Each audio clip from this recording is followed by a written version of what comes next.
नमस्कार, स्वागत है आपका। आप है न्यूज 24 के डिजिटल प्लेटफॉर्म पर। मैं हूं आपके साथ आशा झा और आपके सामने लॉकडाउन 4 से जुड़ी जानकारी लेकर के उपस्थित हूं।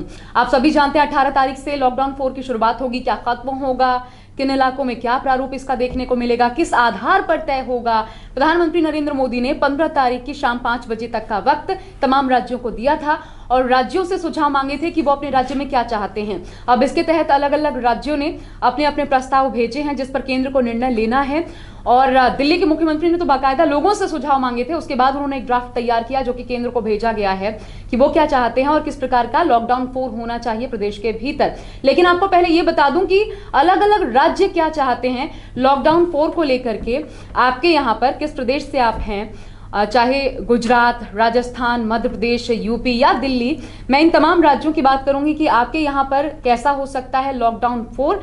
लेकिन उससे पहले आपको ये भी बता दूं कि लॉकडाउन 4 के नियम तय कैसे होंगे। दरअसल नियम देखिए, एक 3 लेयर सुरक्षा आप जानते हैं जिस तरीके से तैयार की जाती है, उसी तरीके से सबसे पहले राज्यों को अपने यहाँ पर तमाम जिलों के हाल क्या हैं, जिलों के जो कलेक्टर्स हैं उन सब से एक रिपोर्ट मांगी गई।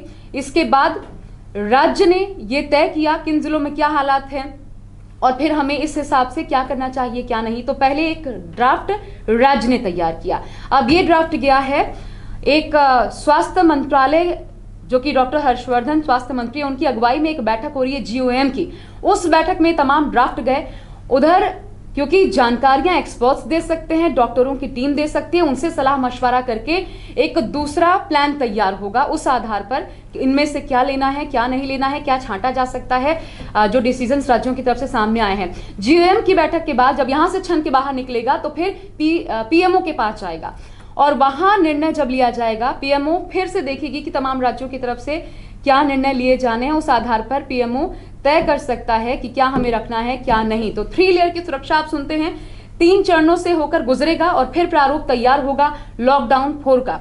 तो ये तो तैयारी मैंने आपको बताई। इस आधार पर आपके सामने जानकारियां 17 तारीख की रात तक आ ही जाएंगी, जैसा कि प्रधानमंत्री ने भी कहा था अपने राष्ट्र के नाम पिछले संबोधन में। लेकिन अब मैं आपको बताती हूं कि अलग अलग राज्य क्या चाहते हैं। दिल्ली ने जनता से सुझाव मांगे।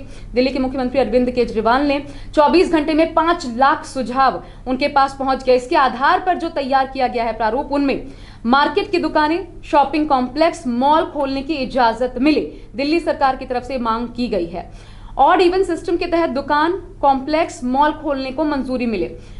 मतलब आज एक दुकान खुल रही है, मान लीजिए 1 2 3 4 10 तक दुकानें हैं, हर इस आधार पर उनकी संख्या होगी, तो एक दिन और दुकानें खुलें और एक दिन इवन दुकानें खुलें। अब एक बड़ी बात समझ लीजिए, ये बाजारों के लिए तो समझ आता है कि बाजार खुलेंगे और इवन के आधार पर, लेकिन मॉल जो है उनमें ये कैसे लागू होगा। तो दरअसल मॉल्स में 100 लोगों को पहले एंट्री दी जाएगी, उसके बाद जब वो 100 लोग बाहर निकल जाएं, क्योंकि एक अवधि डिसाइड की जाएगी, उसके बाद बाकी 100 लोगों को एंट्री दी जाएगी ताकि सोशल डिस्टेंसिंग का पालन हो पाए। ये ऐसा प्रारूप तैयार किया गया है। इस आधार पर मॉल भी खोलने की इजाजत दिल्ली सरकार मांग रही है केंद्र सरकार से। साथ ही सीमित संख्या में, देखिए जब रियायतें बढ़ेंगी तो जाहिर तौर पर लोगों को यहां से वहां आने जाने के लिए सहूलियत चाहिए, गाड़ी ट्रांसपोर्टेशन की सुविधा चाहिए। वो कैसे होगा, जब आप मेट्रो की शुरुआत करेंगे, क्योंकि बहुत बड़ी आबादी है जो रोजाना लाखों की तादाद में मेट्रो से ट्रेवल करती है, तो मेट्रो की शुरुआत की जा सकती है। इसलिए मेट्रो की चलाने की इजाजत मांगी गई है दिल्ली सरकार की तरफ से। इसके पहले ट्रायल भी हो चुका है, सैनिटाइजेशन का काम भी चल रहा है। साथ ही बस भी, सीमित पैसेंजर्स के साथ बसें भी चलाई जा सके, इसकी भी इजाजत मांगी गई है। इसके अलावा पब्लिक प्लेस में, जैसा आप जानते हैं, नियम कायदों को आपको फॉलो करना पड़ेगा। इसे नियम बना दिया जाएगा, दंडनीय अपराध भी बनाया जा सकता है अगर आप मास्क नहीं पहनते हैं तो। दिल्ली में इस रूप में आपके सामने लॉकडाउन 4 सामने आ सकता है। अब बात यूपी की कर लेते हैं। तो देखिए, लॉकडाउन 3 की तरह ही यूपी में सब कुछ रहेगा, लगभग ये तय है। लेकिन यूपी सरकार की तरफ से ये मांग की गई है कि इस अवधि को, जो लॉकडाउन चला रहा है, इसको 2 हफ्तों के लिए और बढ़ा दिया जाए। ये यूपी सरकार की तरफ से कहा गया है, केंद्र सरकार से अपील की गई है। हालांकि 50% वर्कफोर्स के साथ तमाम औद्योगिक इकाइयों में काम चल ही रहा है, सरकारी दफ्तरों में काम चल ही रहा है, वो एज इट इज चलेंगे। ग्रीन जोन, ऑरेंज जोन की छूट पूरे प्रदेश में लागू होगी। अगर आप ग्रीन जोन में आते थे या ऑरेंज जोन में, वहां जो छूट होती थी वह पूरे प्रदेश में लागू हो जाएगी। लेकिन हॉटस्पॉट कंटेनमेंट जोन्स में एज इट इज स्थिति बरकरार रहेगी। यानी रियायत नहीं मिलने जा रही है, सख्त निर्देशों का पालन करना होगा, ये अंतर आने वाला है। बाकी इलाकों में हॉटस्पॉट और कंटेनमेंट जोन को छोड़कर के बाकी इलाकों में कारखाने, फैक्ट्रियां वो चलेंगी। वर्कफोर्स पे जरूर ध्यान देना होगा। अच्छा, सभी तरह के कंस्ट्रक्शन और काम की इजाजत होगी। कंस्ट्रक्शन साइट्स चल पाएंगी तो मजदूरों को, जो बचे हुए मजदूर राज्यों में हैं, उनको काम मिल पाएगा। इसके अलावा बाजार, दुकानें खोली जाएंगी, ये भी तैयारी है, लेकिन यहाँ पर सोशल डिस्टेंसिंग का पालन अनिवार्य होगा, दुकानदारों को भी करना और जो लोग पहुंच रहे हैं ग्राहक, उनसे भी करवाना। मॉल, मल्टीप्लेक्स, सिनेमाघर, स्पोर्ट्स कॉम्प्लेक्स, शादी विवाह स्थल, ये सब कुछ बंद रहेगा, ये भी कहा गया है इस ड्राफ्ट में।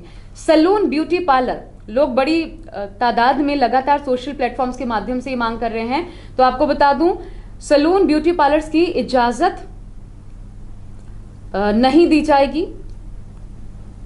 इसके अलावा रेस्टोरेंट, होटल्स नहीं, सैलून, ब्यूटी पार्लर्स, रेस्टोरेंट्स और होटल्स ये खोलने की इजाजत मिलेगी। यूपी में ये अंतर आने वाला है कि अभी तक जो बंद थी सैलून्स, ब्यूटी पार्लर, रेस्टोरेंट्स और होटल्स, ये तमाम जगह इकाइयां खुल जाएंगी। हालांकि स्कूल, कॉलेज बंद रहेंगे, जहां पर ज्यादा लोग एक साथ इकट्ठा हो सकते हैं, ऐसी तमाम इकाइयां बंद रहेंगी। ये यूपी की बात हुई। अब बढ़ते आगे, बात महाराष्ट्र की।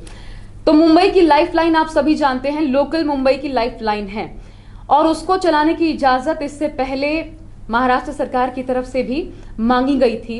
लेकिन अब जो जानकारी इससे जुड़ी सामने आ रही है कि आवश्यक, अति आवश्यक सेवाओं से जुड़े लोगों के लिए विशेष परिस्थितियों में लोकल ट्रेन चलाने की इजाजत राज्य सरकार केंद्र सरकार से मांग सकती है लॉकडाउन 4 में। मुंबई, पुणे, सोलापुर, औरंगाबाद, मालेगांव, ये जो तमाम इलाके हैं, हालांकि क्योंकि इन इलाकों में स्थिति भयावह है, मामले संक्रमितों के ज्यादा हैं, इसलिए 31 मई तक यहां पर लॉकडाउन जारी रहेगा। ये जान लीजिए, मैं फिर एक बार उन जिलों का नाम ले लेती हूं। मुंबई, पुणे, सोलापुर, औरंगाबाद, मालेगांव, ये तमाम इलाके हैं जहां पर 31 मई तक लॉकडाउन जारी रह सकता है। इसके अलावा दुकानों को ऑड इवन के फॉर्मूले पर खोलने की इजाजत यहां भी दी जाएगी, जैसा कि दिल्ली में करने की सोची जा रही है, यह भी प्रस्ताव में शामिल किया गया है। ऑरेंज जोन में वो तमाम इलाके जहां पर 3 हफ्ते में अभी तक कोई कोरोना पॉजिटिव केस सामने नहीं आया है, वहां पर फैक्ट्रीज शुरू कर दी जाएंगी, कल कारखाने खोल दिए जाएंगे, ये भी मांग की गई है। इंडस्ट्रियल हब जो है, औरंगाबाद की बात कर ले, नासिक की, वहां पर कारखाने शुरू हो सकते हैं और जो मजदूर, क्योंकि बहुत बड़ी तादाद में प्रवासी मजदूर बाहर जा चुके हैं, तो जो मजदूर बचे हुए हैं उनके साथ काम को शुरू किया जा सकता है। हालांकि स्कूल, कॉलेज, मॉल, सिनेमाघर, सैलून, जिम, ये सब यहां पर बंद रहेगा। गाड़ियों के गैरेज, कार शोरूम्स वो शुरू किए जाएंगे लॉकडाउन 4 में, इसकी तैयारी है। जिले की सीमाएं हालांकि बंद रहेंगी, एक जिले से दूसरे जिले में नहीं जाया जा सकता। आवागमन करने के लिए आपको विशेष तौर पर पुलिस की परमिशन लेनी होगी। तो ये महाराष्ट्र की स्थिति है। इस प्रकार से लॉकडाउन 4 आपके सामने महाराष्ट्र में दिखाई पड़ सकता है। अब बात गुजरात की, और गुजरात महाराष्ट्र के बाद सबसे ज्यादा प्रभावित राज्यों में से एक है। पहले नंबर पर महाराष्ट्र आता है, दूसरे नंबर पर गुजरात, और गुजरात में वो भी अहमदाबाद, जहां पर कुल मिलाकर के 70% केसेस, जितने केसेस गुजरात में हैं उनमें 70% केसेस अकेले अहमदाबाद से है। और ऐसे में आपको बता दूं, अहमदाबाद में बहुत कड़ी पाबंदियां लगाई गई हैं। जो फल, सब्जी, परचून की दुकान वाले जो दुकानदार हैं, उन सब के लिए बाकायदा एक कार्ड तैयार किया जा रहा है, स्क्रीनिंग कार्ड। वो कार्ड उनको 7 दिनों के भीतर रिन्यू करवाना पड़ेगा, ताकि इससे पता चल सके कि वो खुद कितने सुरक्षित है, क्योंकि सुपर स्प्रेडर के रूप में ये तमाम लोग पाए गए थे। जो सब्जी विक्रेता थे, दूध विक्रेता थे, फल बेचने वाले लोग, परचून विक्रेता, फेरी वाले, आटा चक्की के मालिक, ये सुपर स्प्रेडर के रूप में सामने आए थे, और इसलिए इनके लिए स्क्रीनिंग कार्ड अनिवार्य कर दिया गया है। इसके अलावा आवश्यक वस्तुओं के लिए नई गाइडलाइन दी गई है। 7 घंटे ही आवश्यक वस्तुएं बिकेंगी। 7 घंटे में टाइमिंग जान लीजिए, सुबह 8 बजे से लेकर के 3 बजे तक। ये अहमदाबाद की स्थिति मैं आपको बता रही हूँ। सुबह 8 से लेकर के 3 बजे तक ही आवश्यक वस्तुएं, सिर्फ आवश्यक वस्तुएं, बाकी कुछ नहीं खुलेगा अहमदाबाद में। 8 से 3 बजे तक आवश्यक वस्तुएं मिल पाएंगी। इसके अलावा अगर आप होम डिलीवरी करवाते हैं किसी चीज की, तो इसके लिए 10 से 5 बजे तक का समय है। महज 7 घंटों का समय खरीद बिक्री के लिए रखा गया है। पेमेंट अगर होम डिलीवरी आप लेते हैं तो फिर आपको डिजिटल करना है, यह अनिवार्य कर दिया गया है। और अगर आप जाते हैं दुकान पर सुबह 8 से लेकर के 3 के बीच, तो फिर 2 ट्रे रखे होंगे एक में, ताकि जो आप पैसे लेन देन करते हैं वो 2 ट्रेस के माध्यम से होगा। इसके अलावा जितने ये शॉपकीपर्स होंगे, जैसा मैंने आपको बताया कि दूध, दवा, फल सब्जी, परचून, फेरी वाले, इन सबको मास्क, कैप, मास्क के साथ साथ कैप और सैनिटाइजर, इसका इस्तेमाल अनिवार्य है। और साथ ही स्क्रीनिंग कार्ड, अगर आप जाते हैं, आपको डर है, भय है, तो फिर आप पूछ सकते हैं कि क्या आपके पास स्क्रीनिंग कार्ड है, क्योंकि 7 दिनों में उसे रिन्यू भी करवाना है, तो उसकी क्या समय सीमा खत्म तो नहीं हुई है। आप ये चेक कीजिए अगर कोरोना से खुद को सुरक्षित रखना चाहते हैं तो। क्योंकि आपको ये बता दूं कि 24 घंटे में 362 नए मामले सामने आए हैं। 537 लोगों की यहां पर गुजरात में मौत हो चुकी है। इसके अलावा बाकी जगहों की अगर बात कर लें गुजरात में, तो सारी औद्योगिक इकाइयां जो हैं वो गुजरात खोलना चाहता है। सारी जगहों पर एक्सेप्ट अहमदाबाद, सूरत, बड़ोदरा, गांधीनगर, बाकी जो जिले हैं वहां पर गुजरात अपने आप को पूरी तरीके से खोलना चाहता है, ताकि कामकाज शुरू हो सके, लोगों का आवागमन शुरू हो सके, फैक्ट्रियां शुरू कर पाएं, औद्योगिक इकाइयां शुरू कर पाएं, लोग जा पाएं, काम कर पाएं, लेकिन हिदायतों के साथ, जो निर्देश हैं उनका पालन करते हुए। राजकोट हालांकि गुरुवार से पूरी तरीके से खुल गया है, ये भी मैं आपको बता दूं। सूरत सोमवार से खुलने की तैयारी की जा रही है, जो आउटर एरिया है, क्योंकि वहीं पर ज्यादा फैक्ट्रीज हैं। कृषि में फसल खरीद की बिक्री वो शुरू हो सकती है। बसें चलानी हैं सीमित पैसेंजर के साथ, ये भी निर्णय सामने आ सकता है। इसके अलावा सैलून, पार्लर्स को लेकर के अभी कोई फैसला राज्य सरकार नहीं कर पाई है। शायद ये पूरी तरीके से केंद्र पर डिपेंड करेगा कि इसको लेकर क्या फैसला लिया जाता है। लेकिन आइसक्रीम पार्लर्स वो खोले जाएंगे, क्योंकि इसको लेकर के पॉजिटिव फीडबैक दिया गया है। तो आइसक्रीम पार्लर आपको खुला मिलेगा 17 तारीख के बाद। साथ ही कैब्स अलाउड की जाएंगी, क्योंकि आउटर एरियाज में जब काम धंधे शुरू होंगे तो वहां तक लोगों को पहुंचने के लिए कैब की या बस सर्विस की आवश्यकता होगी। तो वैसे ही पैसेंजर्स की संख्या कम होगी और कम संख्या में पैसेंजर्स के साथ बसें और कैब्स की शुरुआत की जा सकती है। अब एक और अन्य प्रदेश की, आखिरी प्रदेश राजस्थान की मैं बात कर लेती हूं। कंटेनमेंट जोन्स में राजस्थान में भी पूरी पाबंदी रहने वाली है, लेकिन आपको यह भी बता दूं कि राजस्थान वो प्रदेश है जहां पर लगभग सब कुछ नॉर्मल हो चुका है। राजस्थान ही वो प्रदेश है जहां पर सबसे पहले लॉकडाउन पूरे भारत में 24 से लगा, तो राजस्थान में सबसे पहले 22 तारीख से ही लग गया था। राजस्थान से ही सबसे पहले प्रवासियों को भेजने का काम भी शुरू हुआ था। छात्रों को जो भेजा गया था, आपको याद होगा, कोटा में सबसे पहले ये भी इनिशिएटिव राजस्थान की तरफ से ही देखने को मिला था। लेकिन एक डर वाली बात जो सामने आ रही है, राजस्थान में 14 लाख की आबादी है ऐसे श्रमिकों की जो बाहर से अन्य राज्यों में रह रहे थे। वो श्रमिक राजस्थान पहुंचना चाहते हैं। काम वाले लोग जो बाहर निकले थे, श्रमिक, वो अपने घर राजस्थान जाना चाहते हैं। 6 लाख की आबादी जो यहां से बाहर जाना चाहती है। तो राजस्थान सरकार इनको तो बहुत जल्द बाहर पहुंचा रही है, जो लोग बाहर जाना चाहते हैं राजस्थान से। लेकिन आने वाले लगभग 3-3.5 लाख ही श्रमिक अभी वापस आ पाए हैं। अब देखिए 15 अप्रैल की एक स्थिति मैं आपको बताती हूं, जब 175 केसेस इन श्रमिकों के जो कि गांव में पहुंचे थे, सिर्फ 175 कोरोना पॉजिटिव थे।